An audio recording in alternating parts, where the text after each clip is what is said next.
ফেসবুকে content monetization পাওয়ার জন্য সবার প্রথমে আপনাকে এখান থেকে ব্যাক করতে হবে। ব্যাক করার পর যেতে হবে এখানে থ্রি লাইনে যাওয়ার পর এখানে দেখতে পারবেন লেখা আছে সেটিংস অ্যান্ড প্রাইভেসি। এই যে এখানে লেখা আছে সেটিংস অ্যান্ড প্রাইভেসি, সিম্পলি এখানে ক্লিক করতে হবে। তারপরে এখানে লেখা আসবে, আপনারা দেখতে পাচ্ছেন যে এখানে সেটিংস, তারপরে এখানে সেটিংসে ক্লিক করবেন। ক্লিক করার পর এইরকম একটি পেজ খুলে আসবে। তারপরে একটু নিচে যাবেন, যাওয়ার পরে এখানে লেখা রয়েছে পেজ সেটআপ। আপনারা দেখতে পাচ্ছেন এখানে লেখা আছে পেজ সেটআপ আর আরেকটি লেখা আছে পেজ ডিটেলস। আমাদেরকে কিন্তু দুটোটাই চেক করতে হবে।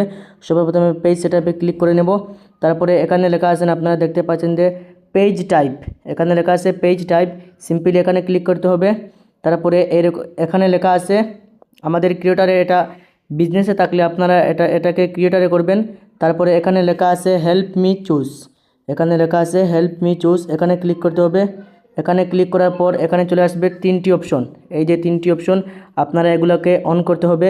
এই তিনটা অপশনকে অন করে দিয়ে এখান থেকে সিম্পলি নেক্সট করে দিবেন, এখান থেকে সিম্পলি নেক্সট করে দিবেন। তাহলে মাত্র এক সপ্তাহের ভিতরে এখান থেকে কনফার্ম করে দিবেন। তারপরে এক সপ্তাহের ভিতরে আপনার পেজও মনিটাইজেশন হয়ে যাবে।